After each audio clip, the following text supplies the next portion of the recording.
Champion Pretty Mama, two-time Best in Show and two-time Gamest in Show. Going Hards Bay Bay, Register of Merit, Damn to Champion What a Day, Champion Gus, Champion El Rod, Champion Yellowbird.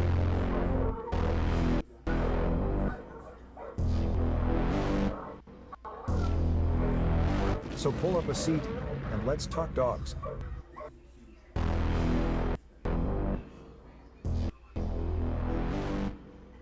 Let's talk about pit bulls. The history of the breeding, the maintaining, feeding, and the controversy in the great hunts. Come interact with the legends, and ask questions, and listen to their stories as we talk about kennels and dogs of the past and present.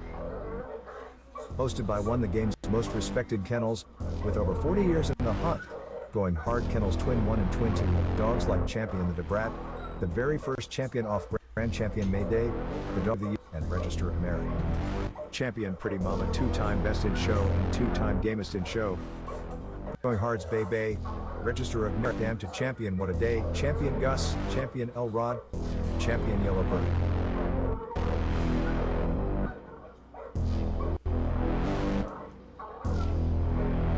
So pull up a seat, and let's talk dogs.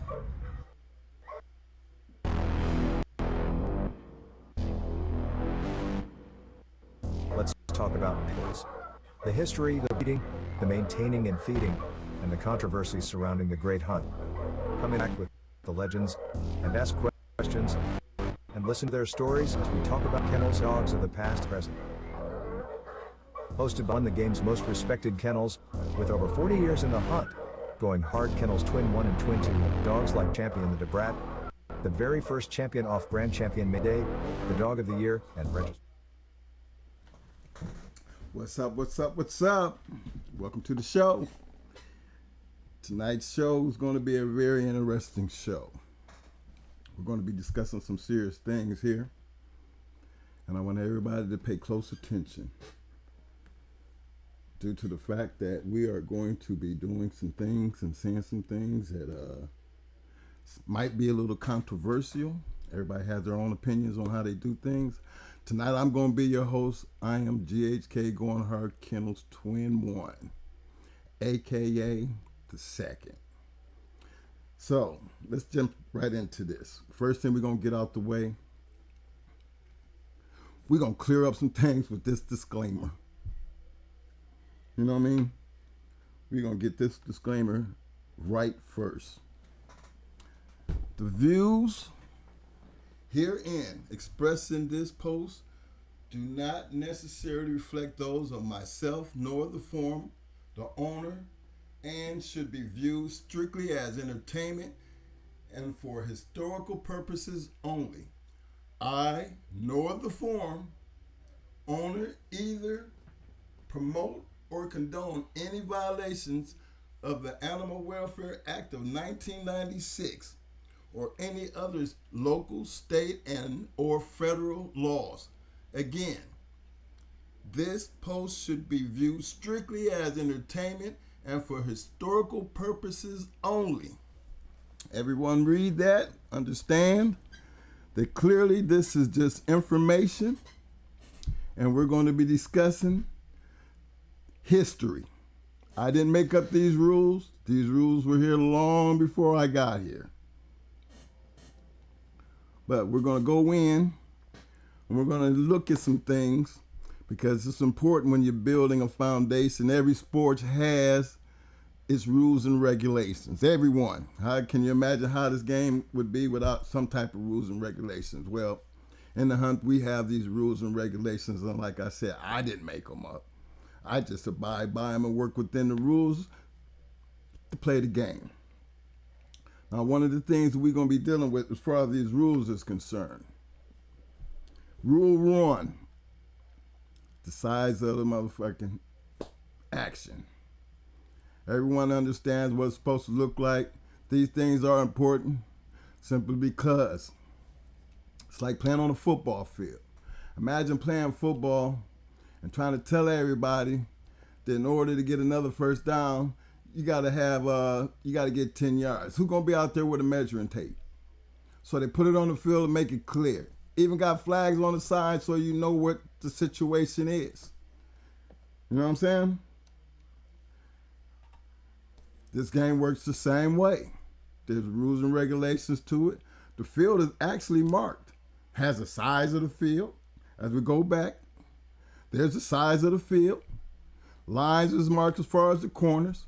Everybody understands and agrees that you go in if you want to break out your measuring tape, get petty with it, go and get petty. But then that gives you a better idea of what it's supposed to look like. You're just not making up something. So we created the field. These rules go way back, and I basically based this off of Cajun rules, and then everybody else, they can interpret these rules any kind of way they want. As long as everybody and both parties agree, we make it work. Rule 2, we understand. I'm not trying to read all this to you, but I'm going to just let you guys just sit here and read it for yourself. But it's a simple understanding. In order to do it or play any game, you got to have somebody who's going to be the dictator. In boxing, we have a referee. Football, we have a referee. UFC, we got a referee. Everybody's got a referee. Somebody's got to take control of this whole situation. Now, the reason that's important, because how can you pick a referee that's going to be friend with somebody that's over there in the other corner? I've seen it happen, and I've seen the results. You have to be clearly understanding that the referee is dictating the whole hunt. He has control. He has the last say.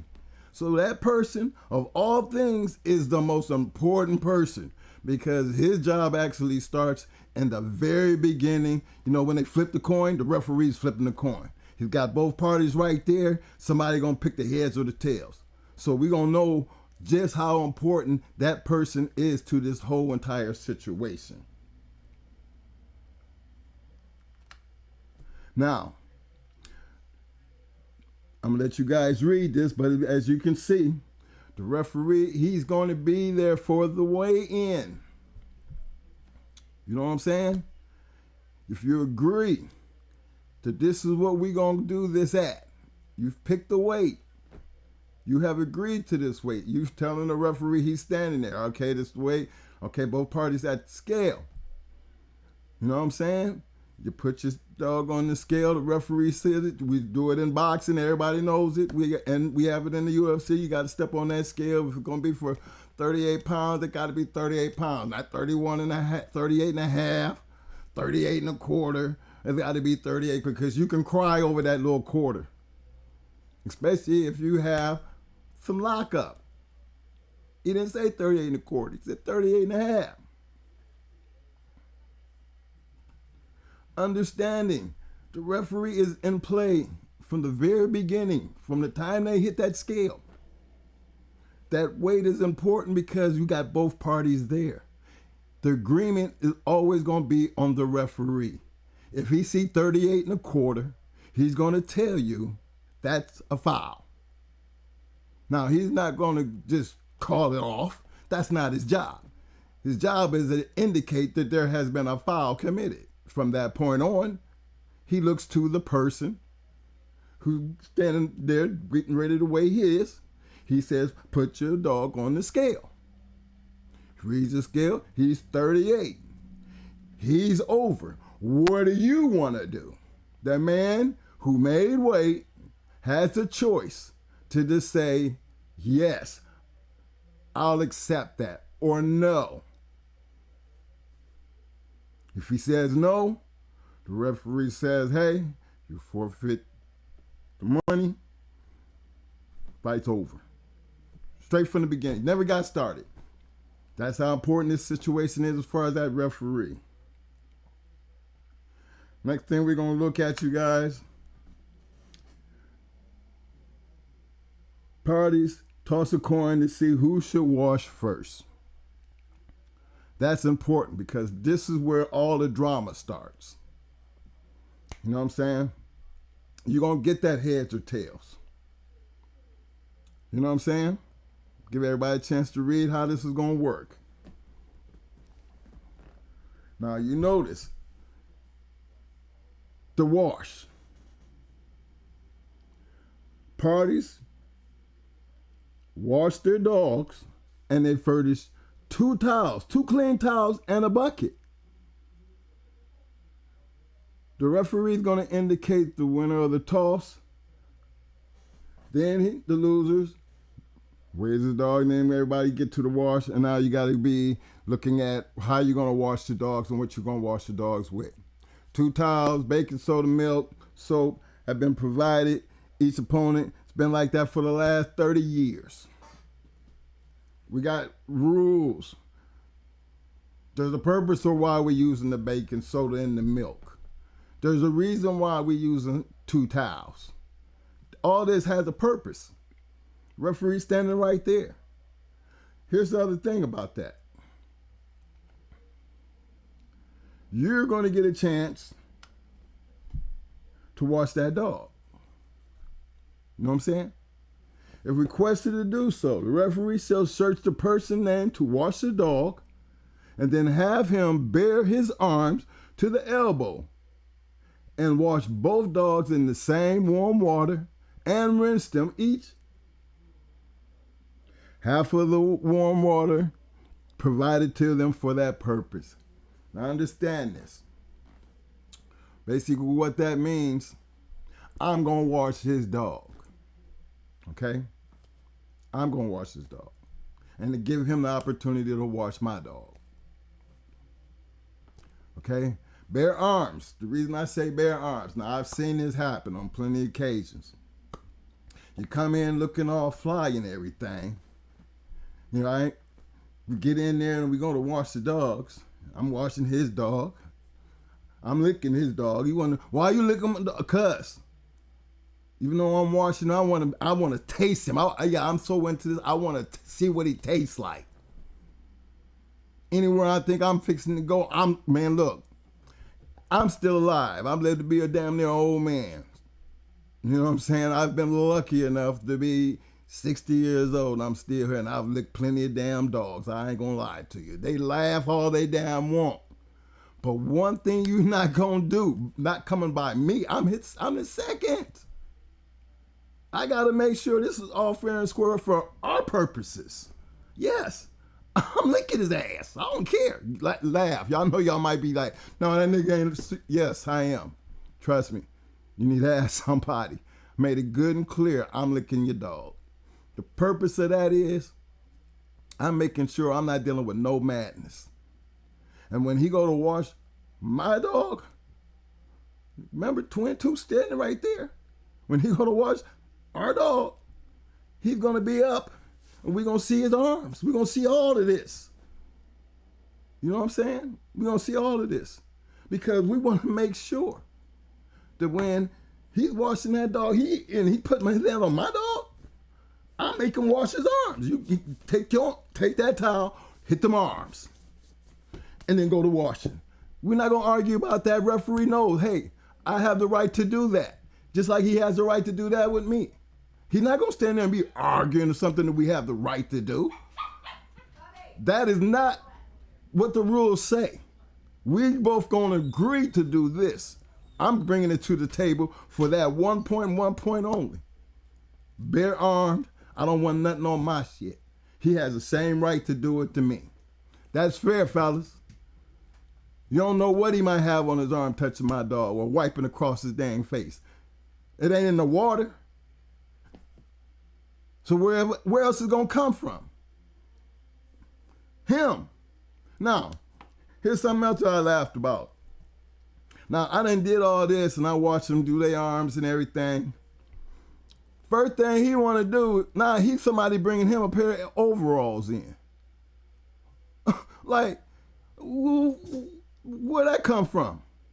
Trust me, anybody who try to put some overalls on after you have washed this dog and think that he's going to pick that dog up with the new overalls on, got me bent.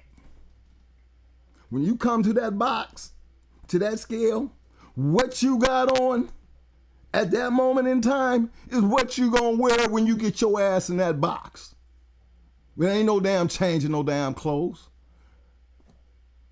That's obvious. But how many times have y'all seen that done? And be wondering, oh, they got this rub thing down. They done mastered it. No, they sitting there doing it in your damn face. because you sit there and let them do it right there in your face. They ain't gonna do it in my face. Look, it has been tried. Yes, I have stood there and, hold up, wait a minute. If that's your Sunday school clothing you got on right now, well, guess what? This is finna be some fucked up clothing, because you ain't doing nothing else but getting in the box with that shit on. And if it don't go down like that, I'm screaming at the referee, hey. What you gonna do, lick his clothes? Nah, he right. Whatever you wash with is what you go in the box with. You can't do all of that and all of a sudden you putting on new clothes. No. That's just how I go. And for those who let that happen and something go wrong, don't blame it on nobody but yourself, because at that point in time, you have a chance to address an issue that you see something wrong with. Address that issue.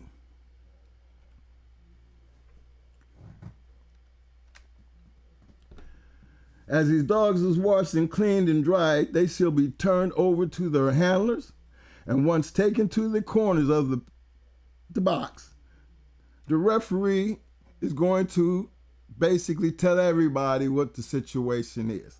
Now here's something, as you guys read this, I'm going to bring something to your attention that's real important after this wash. Most of the time after the wash, suppose he washed first, okay? Once we get the wash off, number one, number two, he generally does all the washing of their animal. Now when they pick their animal up, remember them 2 towels I was talking about? That towel is wrapped around that dog. And at no point, that dog's body is supposed to touch that man that's not with that towel. That dog is in a towel for a purpose. And he picks that dog up and he carries that dog in that towel. Now, it's at that point when he walks away with that dog, guess where I am? I go with him. Yes. From the minute he walks away from that tub, I'm going with him all the way to the box. Nobody's going to touch him. Nobody's going to touch that dog. It's going to be me and him. And if it happens, I'm screaming. They're going to be running up there. What's wrong? What's wrong? Twin one up there going off. Twin going off. Why? Because there's some craziness going on. I don't need nobody, your boys and everybody trying to look at him. I don't need nobody even stopping to try to talk and say, put him on the ground and let nothing happen. It goes from that tub straight to that corner. And you know what? I make sure that happens. Because he's got to come up with our dog, with Twin. And I'm pretty sure he ain't gonna let Twin have nobody coming around his dog, touching on his dog. So if he ain't gonna let it happen, why would I let it happen? It's my responsibility to make sure that he walks from that tub and climbs in that box and he waiting for that other dog to get there. For all those who don't pay attention to those little things, this is the importance of the second. You don't want somebody to say, walk with him, and he walking with him and don't know what he's expecting to see. He might be walking with him and 4 or 5 people don't walk up and touch that dog. He don't know no better because he don't know the rules. But that's supposed to be your second? You sending somebody who don't know what the hell going on at all. And then guess what? 4 people done touched that dog from the time that he left that tub and got in that corner. I've seen it happen, gentlemen. But it ain't my place to sit up there and yell and scream. I just make it clear. You won't do that to me. You can't do that to me. It's not going to go down. That's so important in these rules, gentlemen. The dog who represents, and again, I'm not going to sit here and read all this. I just want you guys to just take a look at it and understand we're on Rule 7 and the importance of what this means and how important it is. You know what I'm saying? They know who I am. Everybody had a chance to pick their second. You generally know who that second is going to be the minute you stand up there at the scale with the dog. There's no unfair advantages there. There's no unfair advantages there. You better pick your second. You better know the person that you pick is responsible. He needs to know what he's doing. It's your responsibility to make sure he knows what he's doing. Fellas, it goes a long way to get this point across because, again, the mistakes generally start happening right there at the wash, the weigh-in, long before you get to where you got to go. The craziness is happening right there because they don't pay attention or they don't know the rules. They think they all geeked up and hyped up and they're not really playing. This can go real bad if you don't know the rules. That's why we're discussing the rules today. Because you put on all that work, you put in all that time, and you're out there and it's time to do what you got to do. And guess what? Somebody done came in and done some crazy shit. Look, I play Call of Duty. Come on now, that's all I am. I'm playing. Yeah, I still play games. But guess what? I still deal with hackers in a damn video game. Damn video game. Now, come on now. You don't think they wouldn't do it with the shit that's involved? Everybody got a little skinky ass way to try to get their little up on everybody. On a damn video game, you gonna hack. Come on now. If they do it on that, what make you think they won't do it on everything else to go on? History shows it has happened. History has shown that. Y'all have heard the stories? Great, crazy stories of some of the best in the game had it happen to them because the loyalty and the respect for the game has left and they're taking advantage of it. Imagine trying to play football and you just took the referee completely out. Man, we go back to doing, taking people's head off, biting and punching and all kinds of shit once you take the referee out of the game. There's rules, and there's reasons why those rules are in the game. Rules are meant to be followed. Either dog handler or the washer, if he sees anything wrong, must at once appeal to the referee and get his decision. And if the handler, watcher, or the owner violates any of these rules and thereby favors either dog, the dog so favored must at once be declared the loser. In other words, if I'm standing there and you decide to go take your Sunday school clothing and put on them damn overalls and I scream, hold it, hold it. What's wrong? Referee, what's wrong? He can't do that. He can't do that. There's no arguing about that. There's no question that we got to sit up and say, oh, you being petty. There ain't no such thing as being petty. Petty? It's in the rules. What you come with, you should have had on when you started with. I'm walking up the damn way, we headed to the box, and somebody touch him or come up to him, I'm screaming. They gonna run out there, I'm screaming so loud, I'm not gonna run back to the referee. My job is to stay right there with him. But I'm telling you, I'm gonna be raising enough hell that you gonna come up there and find out what the hell he going off about. Period.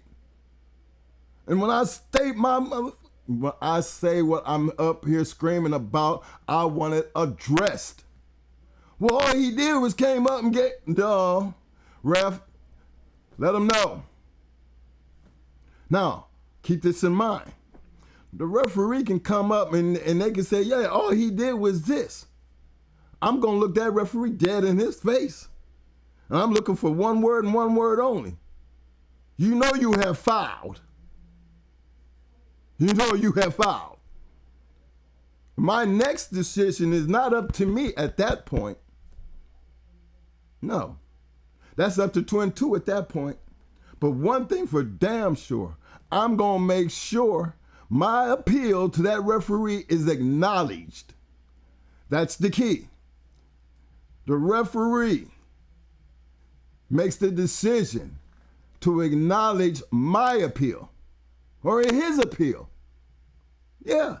Remember, we still have to give the referee his props because he is the one who has to acknowledge a foul.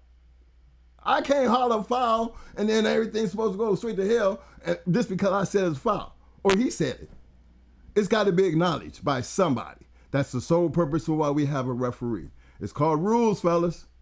These rules have to be in place and they will be followed.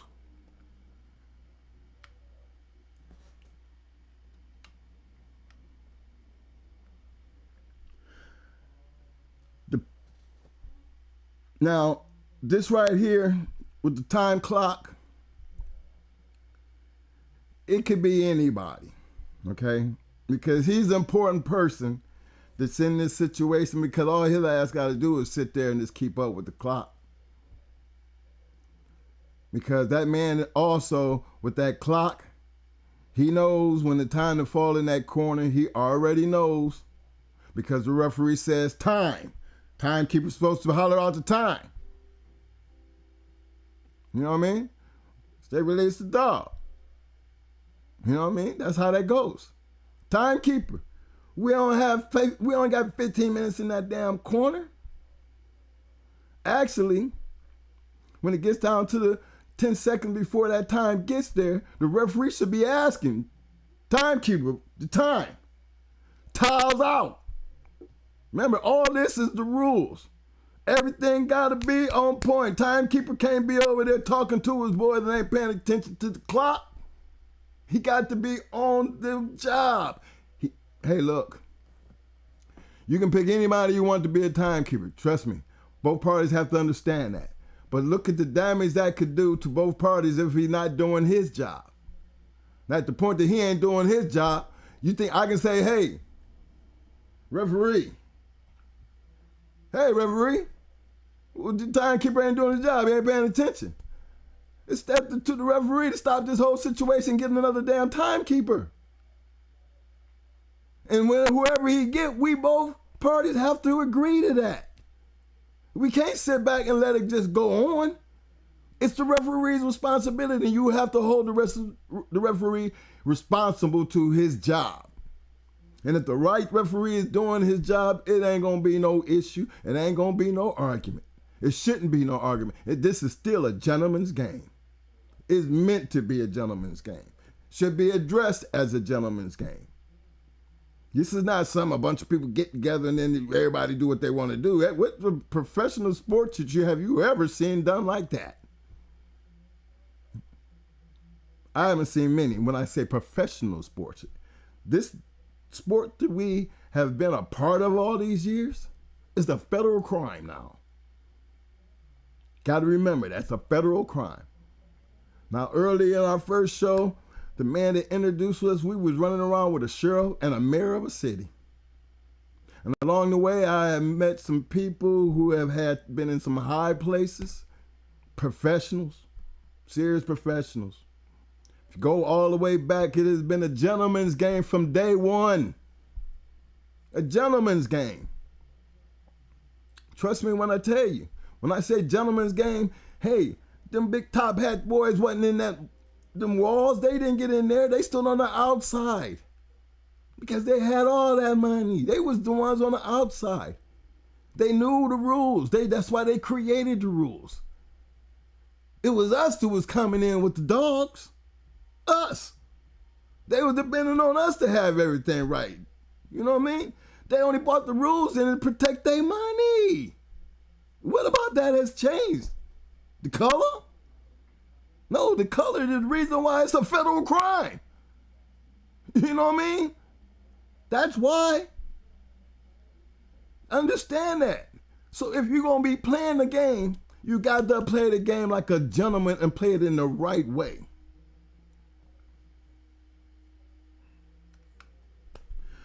The dogs are placed in the corners of the pit. Opposite corners, face turned from each other. We all know how that works. Each handler must always show his dog's full head. Understand what that said. His full head.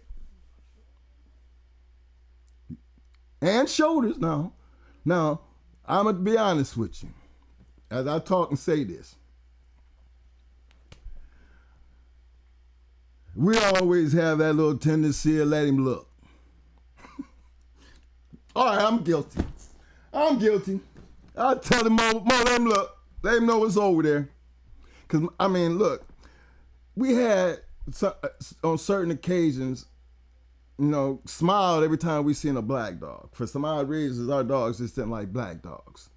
So, you know what I mean? We kind of always got this little thing about maybe it was something that we was doing in the keeps or got them hyper about a black dog. But we used to get psyched up about it. So it wasn't always we going to keep his head in the corner, you know, stuck around in the corner like that. You know what I'm saying? All we needed him to do is just, you know, bear that, you know, get that quick, oh, you know just where you at, you know, and I want him to get a good look at, because sometimes, you know, that black dog all of a sudden just made them just go, now they don't want to stay, now they doing this. So that's why it was always important. It's always important to keep his head in the corner. Rule 11 is, know when one of the dogs turns his head and his shoulders away from his opponent after the fight is on. Now remember what this means. Whether they are in hold or free, and the handler must claim the turn, and the referee must allow the claim if he believes it is a turn. You guys read that and understand what I'm fixing to say, because it's important to understand what a turn is. You know what I mean? The rules are going to tell you, and the referee should acknowledge and know exactly what a turn is. Now, I've seen plenty of dogs, you know, turn and swoop back around and go in. That's not a turn. That's not a turn. That's not a legit turn. We all know what a legit term should look like. A legit term is when he turns and he keeps on turning. He's not turning in, he's turning away. And that's clear.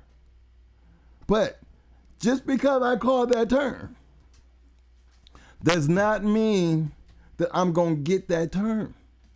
That's not up for me to decide. As y'all read down through that, when the referee calls a turn, he shall say, handle your dogs. And each handler, now listen to this, each handler must pick up their dog as soon as he can without breaking a hold. Now understand what that means? Just because I call that turn don't mean I can run in there and all of a sudden going to grab my stuff. Now, most of the time, generally when we get acknowledged on that turn, we're looking for a way to get him to scratch immediately. Because if we got him turning, we're going to keep him turning. You know what I'm saying? I don't want him to get back into this. And this is why it's important that the referee is doing his job. His job is, we call a turn, and he immediately acknowledges the turn and then tells you, get the dogs when you get a chance. Now, I've seen plenty of people grab that dog and try to pick him up and drop him 3-4 times. You know what I'm saying?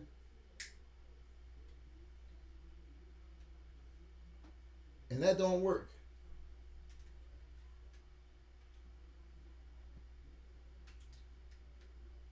You know what I'm saying? Y'all remember what I said.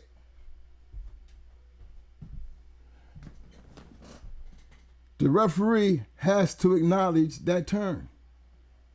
Now, I've seen people, again, it's a hard situation when you're dealing with a situation that he know his dog, he know he got to get ready to scratch.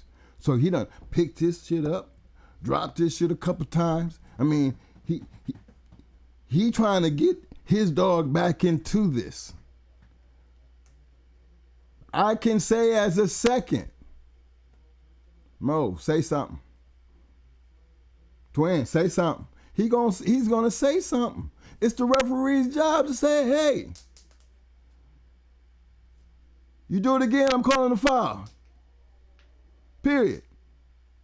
Because he's already acknowledging the fact that Twin has already made the foul acknowledgeable. It says the dogs have to be clearly out of hold. Clearly out of hold. Now, don't think that we just sitting up there just trying to question, but I'm not going to be in no hurry, Ben. I already got you turning, and we going in for the murder show. We're not going to be too quick to be grabbing too much of nothing at this point. You know what I mean? But the fact is, the turn has been caught.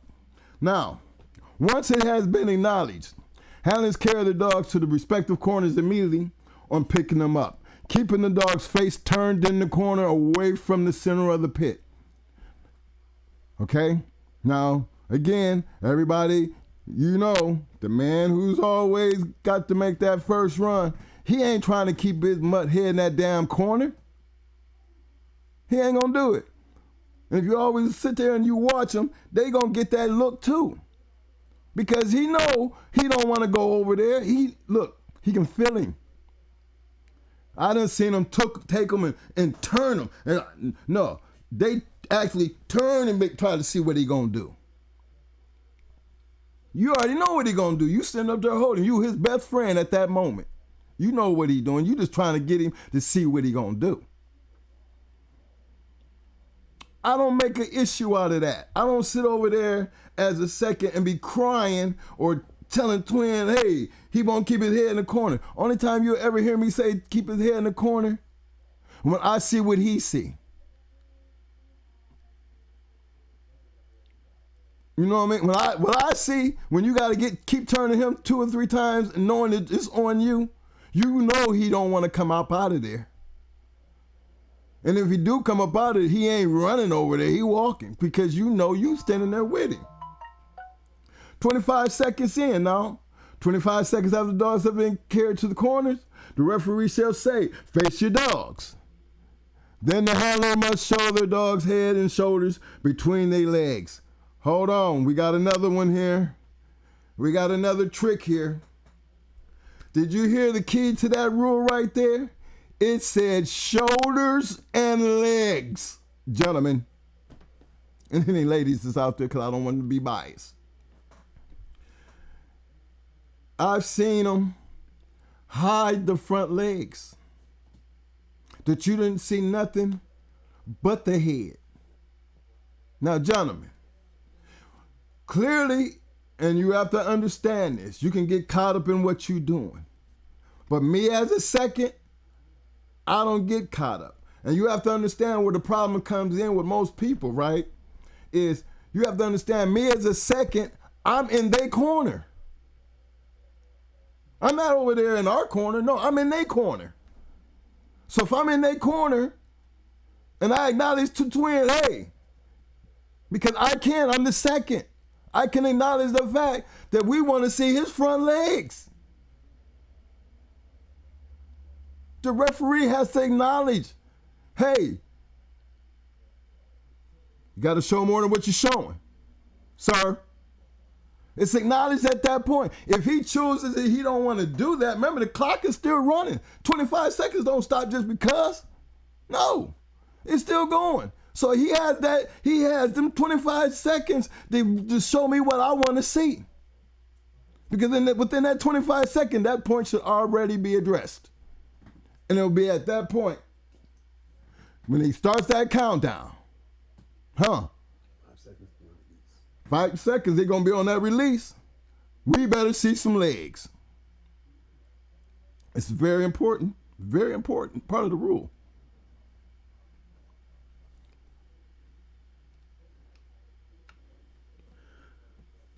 Now, then the handlers must show their dogs in the head and shoulders between their legs, facing the center pit, the dogs there, the shoulders between the legs, and then in 5 seconds more, the referee shall say, let them go. Then the dogs who made the first turn, he must be released. At this time, he has a certain time for him to get across there and put his mouth on the dog. Listen to what I said again. I didn't say go over there and get in his face. and look at him and stand there. See, some people have this tendency in thinking it is okay when you see him run over there to just let they shit go. No, because if you do that, you fouled. Let me repeat myself. If it's on him to scratch, he has to come over and put his mouth on my animal. He can run all the way over there and all of a sudden just stop. I'm not supposed to let my shit go. He ain't biting. This ain't really started. Guess what? The count is still going. 10 seconds. He's supposed to be out of there. He can stand there. Call him a curvy, call him whatever he wants. Because the rule says he must put his mouth on the dog. Rule also states that me, as a person who's standing there, I must wait before I turn my dog loose. If I don't wait, I fouled. Clearly understand that. For those who say, I'm not going to let mine take the full blunt, and you release them and they meet each other in the middle, how many times have y'all seen that? How many times have you seen it? Where did you get that was okay? Yeah, I've seen them get all the way to their face and stand there and just look. Not just trying to get to him. But it's my responsibility to hold him there. My responsibility. Because it's not on me to put my shit on him. The scratch is strictly for what it says. To run over and put your mouth on the dog within that 10-second time frame. If that does not happen, get your dog. And what I have to do, it has to be acknowledged at that point to get his dog. And you know, it's on me now. It's on me now. Because at that point, I got to scratch to win. Now, remember I told you, if I foul if I let him go. I foul if I cross that line that's in that corner. How many times have y'all seen that happen? How many times have you seen matches get away because you thought it was all right to just let your shit go because, he gonna scratch, so I'm gonna let mine meet him halfway. I'm not gonna let mine take that full blunt. Oh, well, guess what? That's not fair. At what point and what rules did y'all ever see that in? Is that some shit somebody done made up? Because have they forgot that? Or you guys just don't pay attention to that? Do you know how important that is? I mean, I'm pretty sure a lot of y'all, have you ever really seen one actually run over and just get right there to the dog and just stop? I know you've seen it. It happens. I know you've seen it. If neither dog has made a turn and they cease to fight after 60 seconds of an action, the down dog is to scratch first. If he makes the scratch, the fight is on, and they shall continuously scratch in turns until the contest is decided. Now, I want y'all to read B, C, and D. These things are important. If the down dog fails to scratch, the other dog is to scratch to win. Understand what that means. Just like I said. If he don't make it, remember, they ain't been doing nothing for 60 seconds. The scratching done started. But at some point, they back to standing around. And he the down dog. My dog might be laying on top of him, but he's still the down dog. It's on him to go and say he don't go. You understand? This is the importance of this scratch to win. We always hear it said, you got to scratch to win. Because what if I get to the corner and my shit do what his shit did? Now I got two of them in here looking stupid.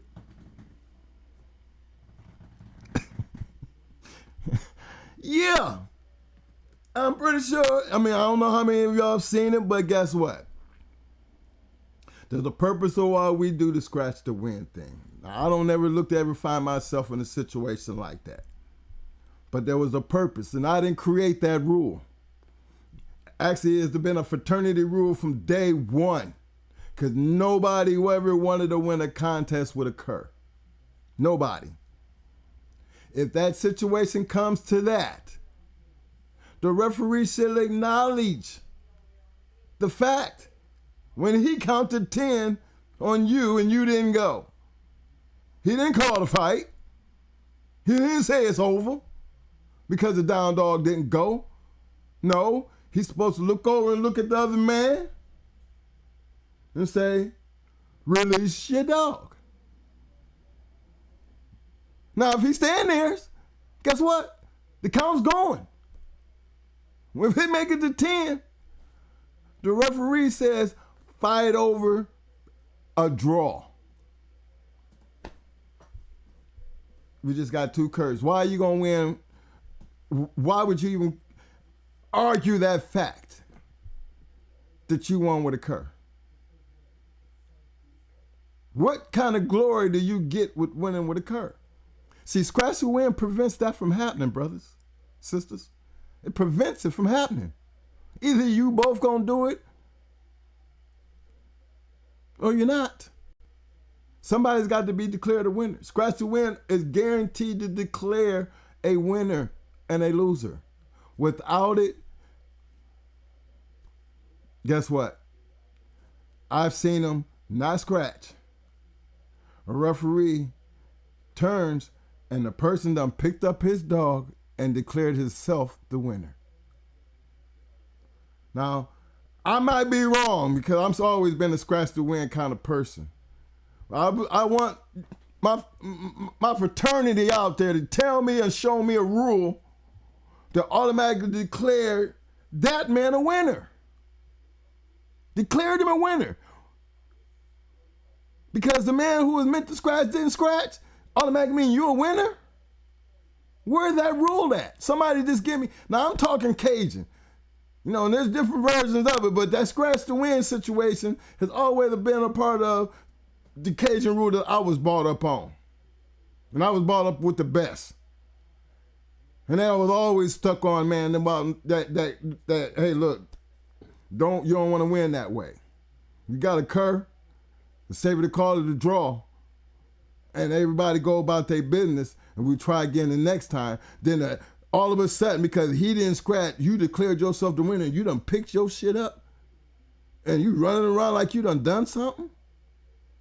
Now, giving that man over there in that other corner the opportunity to show that he had the better dog? Your shit just was the down dog, and he quit first. But just because you was the up dog, you got to show you that you deserve this win. Now, some people call that a courtesy scratch. I don't call that a courtesy scratch. I don't do courtesy scratch. I don't know what the hell a courtesy scratch is. A courtesy for what? What's the courtesy for? No, I'm finna show you I'm scratching for the win. And that ain't through no damn courtesy. That is for the money. The money. I don't need no courtesy shit. You don't have to worry about that. I don't, look. Like they said with Nico. I've seen it happen. People, well, he didn't want a courtesy scratch. Well, guess what? What rules was y'all fighting under? I just want to understand what the rule was that a man could actually, without a scratch to win situation, just pick his shit up and walk out. Who was that Nico that did that shit? That was Malik. Who was it? Malik and Nico. That was IBM. Yeah, and Nico. Mm-hmm. When they tried to say Nico didn't scratch. Yeah. He got over there. He was out of. I've seen it happen, gentlemen, on a great fight. I mean, it was a great fight. I got to give it to you. But guess what? He got over there. Nico got over there. But I'm trying to figure out. He turned. But my thing was, regardless of what happened to the scratch for the win? How did he get a chance? IBM just snatch him up and just declared himself the winner. How did that happen? And to this day, I think 20-something years later, it's still controversy over that, fellas. Still controversy over that.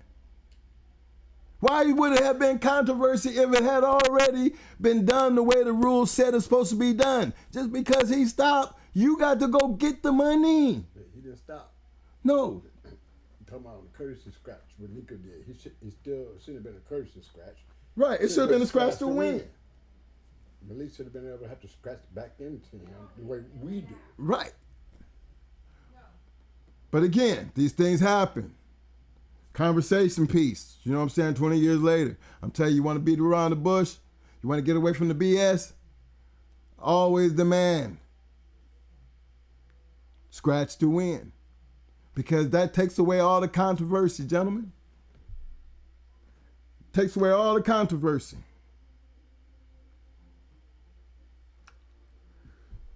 After the dogs are together in the time, either handler is allowed to pick his dog up when they are not in hold. We all understand how that works. Read the rule. It's clear as day. Anytime the first turn is acknowledged, and remember that. In order for a turn to be acknowledged, the referee has to verify that there was a turn. Once it's acknowledged, from that point on, both men can grab their dog. But remember, the dog that turns is always going to have to make that first scratch. That's it. Once they get back together, from that point on, after that first turn, I mean, every man at any point has the right to go after their dog. From that point on, they can go handle their dog. But here's the thing. That takes me back to when I say I done seen them try to do some of the craziest things, getting their dogs out of trouble. Like he be getting mauled on the bottom. You know what I mean? And I've seen them actually snatch them with the dog still in the hole. Knowing, it's obvious. And got the nerve to try to say that was a good try. Me the second, I'm screaming. Remember, I'm in their corner. I'm screaming from their corner. Referee, do your job. You know what I mean? That ain't for Mo to do. Twin One got his eyes on what he doing. Me, I'm on that bullshit. Because I can do that. That's my job. That is my job, gentlemen. To acknowledge the BS. Remember I told you about that second. He ain't just standing over there just paying attention. Remember, he's responsible for everything to go on in that corner. And remember, I'm in an opponent's corner. If he out there doing some foul shit, I'ma let it be known. The referee just can't look at me and tell me to shut up. It's already been proven fact that I am his second. If you look at the rules way back in the beginning, we both had a chance to pick who our seconds was. That means those are the only two people talking for these two people that's in here. So no, he can't write nothing I'm saying off. If I acknowledge the fact that, hey, he done that twice, I'm looking for that referee to acknowledge that and give it a warning. And that warning better be, next time you do it, you better hope damn sure it's a good one, because the next one, it's a foul. Now that's what the real referee's supposed to do. He's standing there supposed to be paying attention. Damn it, I give you one. I give you one. Trying to get your shit out of trouble. I give you that. But that second one of the same shit that you keep trying to pull him up off the bottom, why he getting murdered? I got a problem with that. And you're damn right. Anybody else who's playing second better have a problem with it. I prefer to see me acknowledging that situation than to have Twin have to stop what he doing. Twin 2 to stop what he doing. To acknowledge the situation where the situation at hand right now is we are trying to get we're trying to get this money. You know what I mean? He's going to be involved in what that dog's doing. He ain't got time to be looking at what up and seeing what else. He know I got that. He ain't even paying. He know he done heard me what I said. He know that he done watch what this dude's doing, but his mind ain't on that because he know that's my job. Mike got that. I'm still down. He down there. Yeah, boy. Yeah, boy. He don't give a damn about what that other man doing. That's my job. And for all you seconds who don't see it like that, here it come from me. That's why tonight's show is based on me having to understand the rules. Understanding my purpose in this whole situation. My purpose in that whole situation at the time was not to be standing there just looking without a purpose. There's a purpose why I'm standing in their corner. Now, like everything, you know, we use that to our advantage, and I'm going to tell y'all the secret to that advantage later on as we get down to that situation, because there is a purpose to that advantage that we always took a chance to use it as many times as we could. And it just didn't start there at the box. It started long before we got to the box. But we're going to get into that, you know what I mean, down the line here. Now, if one dog is fanged, that is, if he gets his teeth hung in his own lips, his handler is allowed to unfang him. If the dogs have to be separated for this, they are turned loose again, both at the same time within 2 feet of each other. Now, listen how that works, fellas. Let me tell you how that works.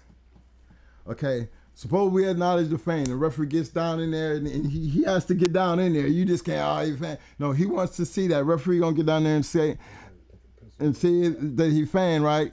He's going to get out in there, and he's going to first try to pop it out of the cell. But if it seems like an impossible task, he's going to say, grab your dogs, right? So we get in there and they work them loose. We break them loose, saying you pop the fang. Now the 2 dogs have to be turned away from each other. We don't go back to the corner. Listen now.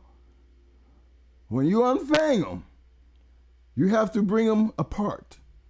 At the minute you bring them apart, you have to turn them away from each other. You have to turn them away from each other and do the fang. You know what I mean? But you got to first break them. When these dogs are broken, you turn them away from each other. You don't go back to the corner. You just turn them from where they're at, away from each other. Pop it loose. Referee see it loose. You run your hand through there. You do everything. The referee will tell you, face the dogs. That's it. And they back at it. You don't get no free run. You don't have a chance to go back to the corner and get no water. You just turn them back around and let them get back to what they was doing. That's fair. You can't get mad at a situation like that. I've seen them stand there and looking dead at each other's face. Now, how did that work? Somebody gonna get bit. You know what I mean? You turn them away from each other. That's the rules. It says you turn them away from each other, then fang them, and then you face them back within 2 feet of each other, and you let them go. That's the easy rule. That's not enough for conversation. But how many times have you seen it handled other ways than what I just said? It's not part of the rules. Just some shit they done made up along the way and thought it was okay. But again, look at the disadvantage to you. To me, I think it's a disadvantage. The purpose is if I turn my shit away, he's getting madder and madder. I don't want him looking at him. I want him to want to hurry up and turn back around and get into it. Not stand there while he got his hand all in his mouth. He's doing whatever he want to do. Because I've seen him stand there and do that. They just, and the other going all crazy and everything. And then all of a sudden, you cutting them loose. Remember, this other dog just getting his hand taken out of his face. Just getting on thing. And then all of a sudden, he's back into warfare. Psychologically, he can't win. some of them take their time so they can get that advantage and get their air back. That's all. They use advantage of that, fellas. They take advantage of that and doing all that BS just to get more time. But you can't let them have that. No sponges should be allowed, or no towels or anything else taken into the pit by the handlers, except for a bottle of drink or the dogs. Now that's the rule. Now that's the rule. Now listen what it said now. No sponging shall be allowed, and no towels or anything else taken into the pit by the handlers except a bottle of drink for his dog and a fan to cool with. The handler must taste their dog's drink before the referee to show that it contains no poisoning. Now look, fellas, I ain't never, I know that I stood in the corner and they had a bottle of water in the towel. Now I ain't make up the rules, That's the rule. but it is a rule. I mean, I'm gonna tell you now, if anything, that's one rule. I mean, I'm telling you this right now. For the past 30 years, we have used 1 bucket and 2 large sponges. We also give a sponge to the scratching dog first in the rotation. The bucket stayed with the referee. Now remember, I didn't make up that rule, but I'm just telling you, from the time that I've ever did, I ain't never had no bottle.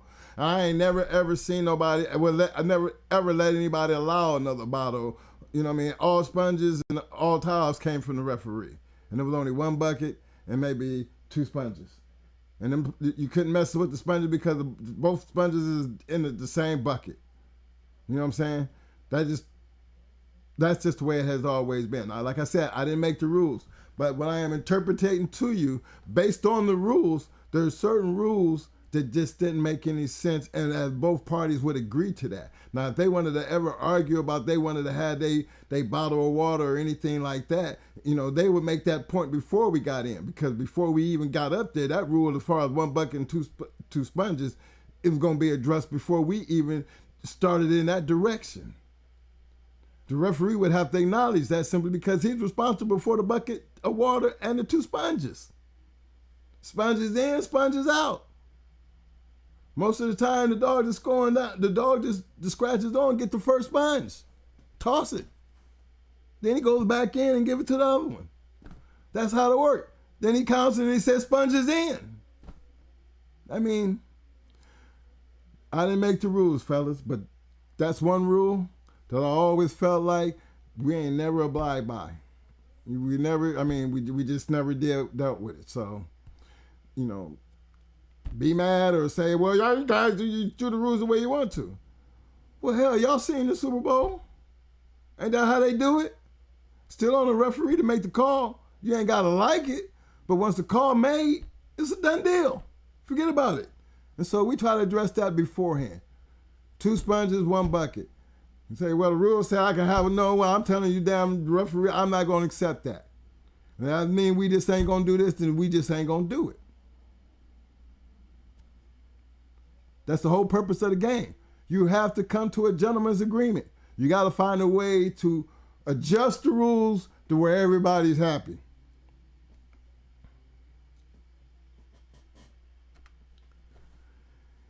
Here's 16. If the handler of either dog is seen to take anything from anyone on the outside of the pit, he is to lose the battle. Each party shall have the right to put a man near his opponent's corner to watch the handler. Should he see the handler put anything on his dog, he may appeal to the referee. And if the referee finds anything on the dog, he is to lose the battle with no more questions asked. Now, gentlemen, I'm going to give y'all time to read that, because this is a very important thing when you're in the heat of the battle. Now, I'm pretty sure many of you guys have been seeing times where the man that's inside those 4 corners walks back to his corner and be standing there talking to his boy or talking to somebody on the side. You know what I'm saying? You know, they might be having a conversation. But see, you have to understand, I was always a part of that conversation. You know what I'm saying? It's no way that he gonna be over there talking to anybody that's in that corner when I'm in that corner with him. Remember, understand what I just said. It is no way you're gonna be in that corner with me standing there and you're gonna be able to hand him anything. Now, this advantage didn't just come to me. This advantage is to everybody. Remember, they got somebody over in my corner. We're twin. You know what I mean? So if we have a problem with somebody handing something in that corner, that means they would have had to hand them to him with me standing there. You think I wouldn't be screaming?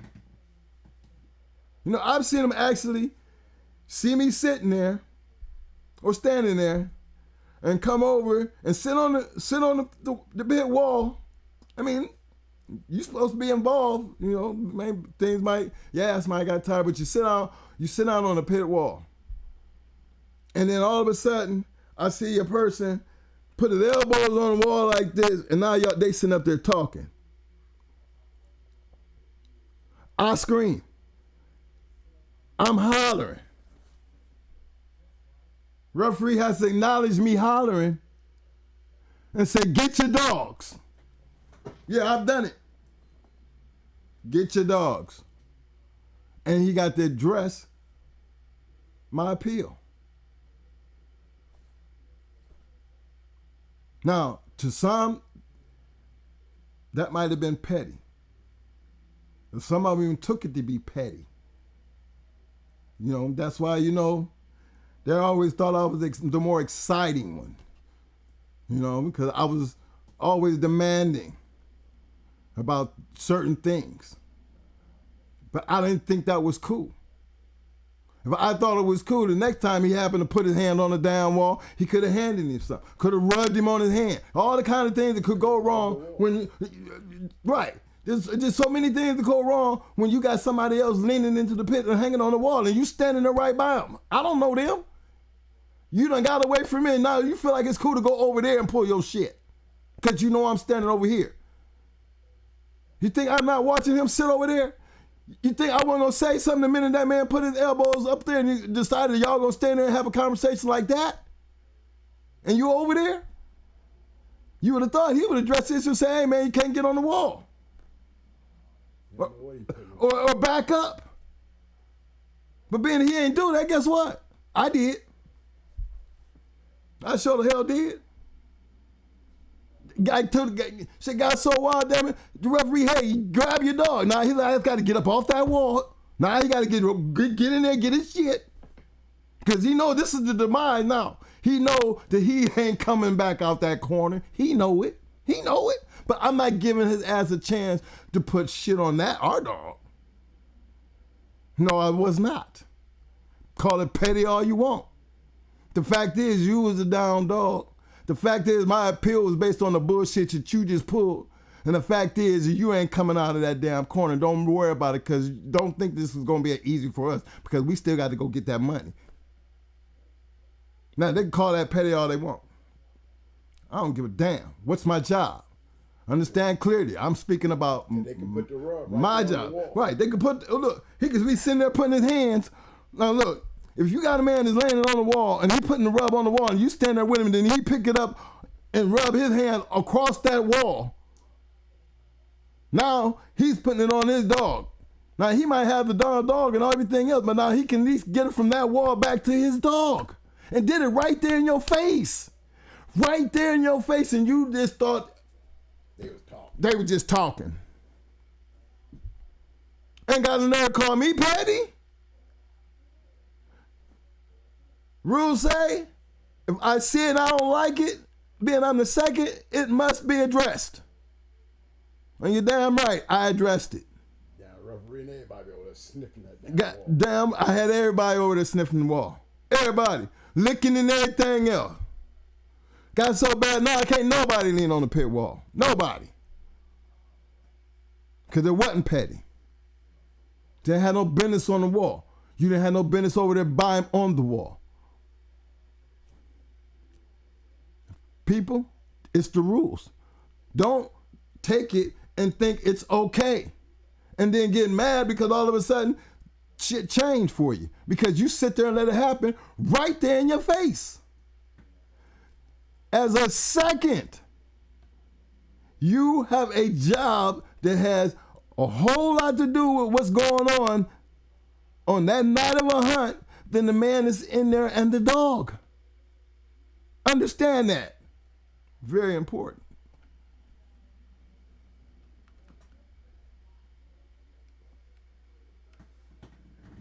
Things that need to be addressed with these rules. A handler should always tell the referee when his dog is fang and never touch his dog until the referee tells him to get his dog. We already done been over that, so I don't need to discuss that any further. On that rule, the reason why it's being addressed because the rule the rule doesn't say that. The actual rule doesn't say that. That's why we're addressing that, because the rule doesn't say what the referee. Now that's Twin One. I'm gonna let him explain that situation to you because he's gonna be able to tell you a little bit better than I am coming in. What's up, fellas? That's a real important rule right there, because if you remember, if we go back to what it said, it didn't say nothing about the referee acknowledging us to handle those dogs. It didn't say that. So that's one of those things that it just said. You know what I'm saying? When you go to adding things to the rules, where everything that them rules are saying ain't in stone because they're not clear. And these are the things that we have to address. My second, understand those things, because I be with the dog. I don't be with them.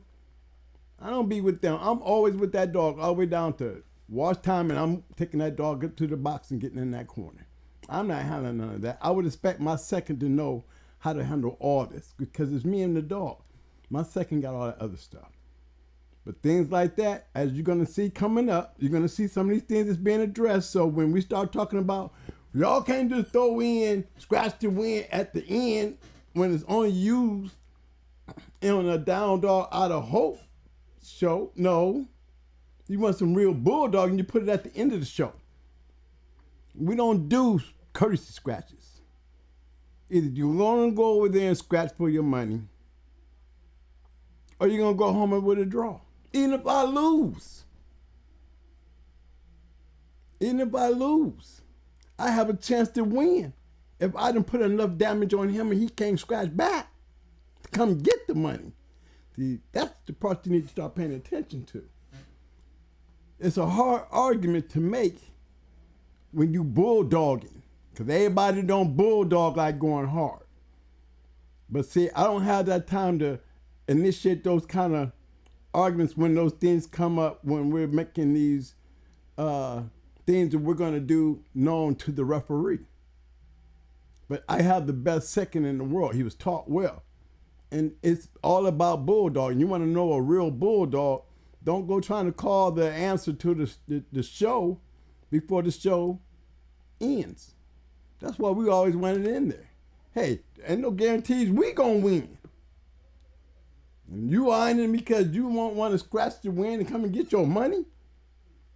Because you know what kind of kennel we are. You just probably be hoping like hell that if you do win and beat us, that you ain't so fucked up that you can't scratch. That's what they worry about. That's why they don't like doing that shit with going hard. Because they be worried about that shit being so fucked up that they can win the match and not be able to get the money on that scratch to win because they can't get over there to get it. That's the whole point of that. That's the whole point of that right there. And that's real bulldogging. You got two damn dogs that sat right there and got counted out. Them are two curs. Our integrity is too strong. If my dog, I win and I can't go over and get my money, then we both need to go home with these two damn curs. Take your money, I'm going to take mine, it's done. Twin beat me, but Twin couldn't scratch the win. That was his own rule. He brought the shit in there. You damn right, because I'm letting you know. I'm letting you know that's a going hard thing. Big as shit all over arms. Scratch the wind. Because that's real bulldogging. I'm gonna turn that back over to my damn second. You know, he got a habit of doing shit like that, you know what I mean? Because I'm the second, man. I understand. There's a reason why they call me Twin One. Because I'm the oldest twin. But see, I'm a little bro and everything. I don't interrupt his shit, but I'm going to let him go ahead because he wanted to get that point across because that's how serious he is about that. Because, again, I learned from the best. You know what I'm saying? And then when it comes down to those type of things, he wants y'all guys to really understand what that really means and why we stand on that so hard.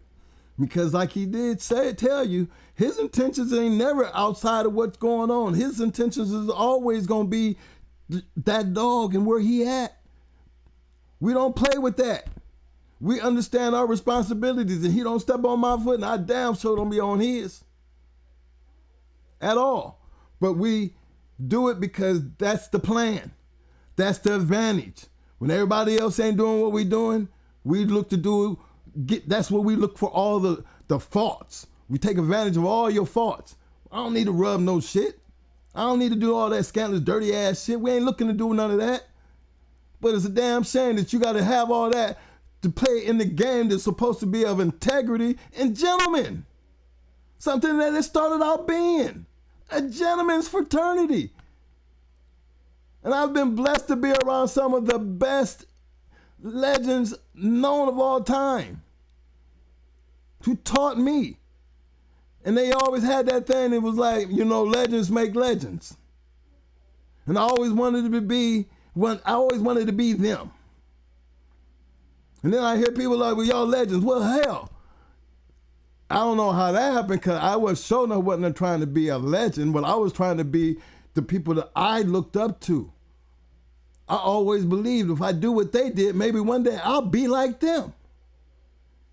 But I had to understand every aspect of the game. They made that shit so clear because they drove it into your head.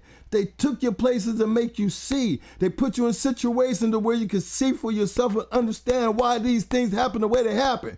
Why you need to be a second. Why you need to be his backup. He ain't got time to be doing this. And remember, I'm telling you, man, I had all-time favorites, fellas. My all-timers. Nate Abraham of Slick City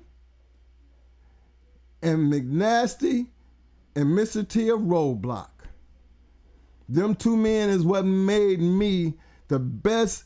Them crews got me to understand what a second is supposed to do and the responsibility of that job.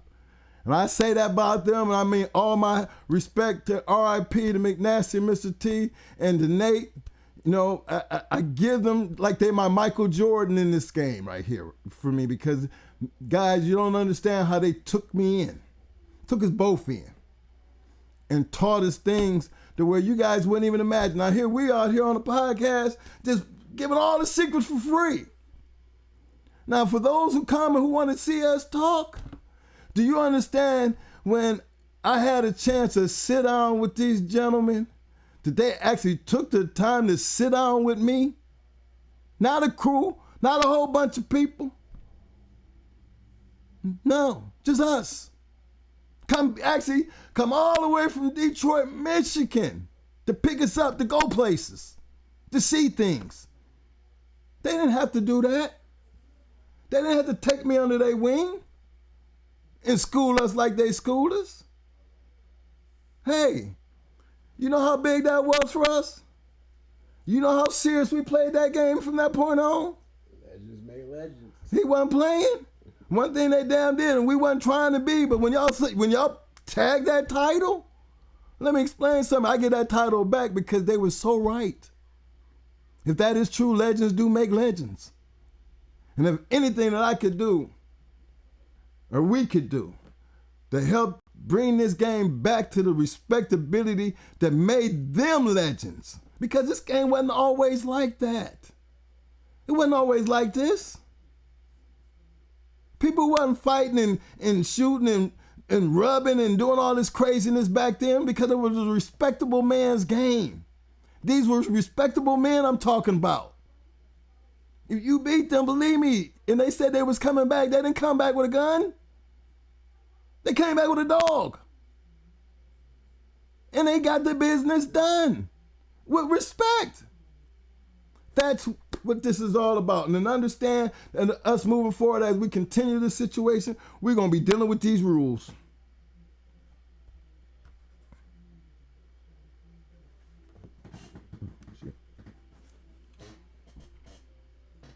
I'm still here, gentlemen. Hold on. Let me get this situation back right here. That's that one. Yeah. But again, it's about these rules. I want these rules to be one of them situations where if y'all understand the rules and why we do the things that we do, this is why we have had the success that we have had along the way. Like I said, I'm going to take my hat off to some people that mean a whole lot to me in this game.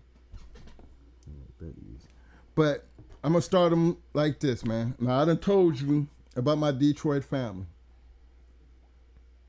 You know what I'm saying? That's Slick City, you know, Joe and Nate Abraham. Roadblock, Kennels, that's McNasty and Mr. T, R.I.P. to my brothers. True Colors, Tony Rogers, R.I.P. Man, let me tell you something. If anybody is familiar with the Journal, I'm trying to tell you again, and you know, he spoke on that at the last show, but if anybody's familiar with the Journal, nobody stayed in that mug more than Tony Rogers of True Colors, because the man didn't play no games. He would go to any and everybody. He always had a beef with somebody, and he would go get a dog. That was just Tony Rogers. R.I.P. my brother. Love him to death. He died in the box. You know what I'm saying? But the thing was, that's what he loved to do, and he was a true bulldogger. Had more talk, more shit than a little bit. But damn all that. The man put his money where his mouth was, and I respected him. That's why I made him part of my True Colors family. You know, I'm part of that family, that fraternity, because he was a real bulldogger. My boy Noonie, Big Ralph, Armin, them my boys out of Detroit, man. That's the fraternity. Them are legends, man. And you have to understand, in that area, all of them had grand champions. I ain't just talking about one. I'm talking about all of them, and they ain't do all they. Look, these men didn't do that just in that area. They known all over the country. I gotta do it. Hold on, gentlemen. Hold on. I'm still here. There we go here. We're gonna get some things moving back right here. 1 second. We're gonna get some things back right here. What in the world happened to this? Hold on 1 second. But these people, man, that is like family to me. You know, then I have my Ohio family.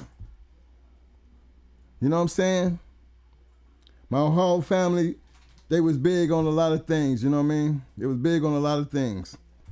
My boy B. Crest Kennels, Ohio Cash. Much respect and love for him, because he was one of the first persons that showed up, you know, outside of, you know, James Pope, and I'll get to down to him. But he was one of the first people that showed up and said, man, y'all got some good dogs. And you know what I mean? He said, but you need to learn how to condition them.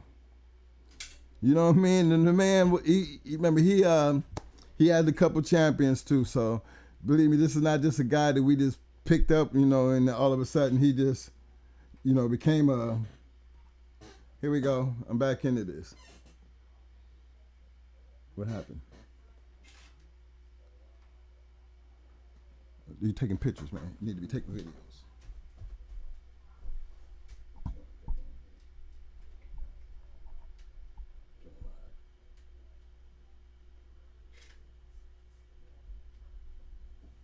All right, fellas, I'm sorry. Say today, 2-in-1, I'm gonna blame it on him. See, he's supposed to be doing what I do. 22, he's supposed to be doing what I'm doing. Basically, this is all, I ain't gonna get on it too bad. Cameras going out, computers shutting down and everything. The first day I get a chance to do some shit, this ain't no glitching. Thank God to me, I don't know what this is gonna look like, but I'm hoping that y'all getting a hell of a show today. But let me take you back to my Ohio fraternity. The legends that have helped me become who we are. I said B. Crest, Kennels, Ohio Cash. Mama Kennels. We already know the man. Resume speaks for itself. Lock Tight, Cleveland, Ohio. Shut 'em down, Kennels.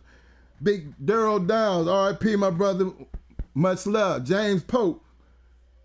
Hey, regardless of how much that man might talk, nobody's better than to tell you how to create and read papers and create good animals. Even with the shit that's out here today, the format didn't change for that man. If that man way 20-something years ago taught us how to do it, gave us what to look like, and then Twin 2 gets in here and he tells you the format. He's actually showing you pedigrees going back 5-6 generations and bringing it up. He didn't make that up. Somebody actually taught us that. Now, if you got a plan, somebody give you a plan, you didn't tell you to improvise a damn plan. That's something that Mr. T told me from Roadblock. Hey man, Twin, don't be improvising the shit I tell you. Do exactly what I told you. Get your ass over there and stand your ass in that corner. Twin, you ain't see that? Say something. I mean, these is how I was schooled.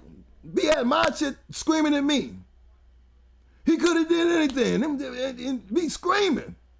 But they took that time to do that for me? Shit, man, look here.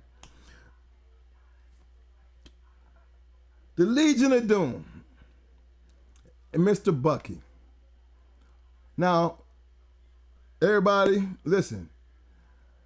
Y'all might not be familiar with the Legion of Doom, but if anybody who in Ohio area and anywhere in the country,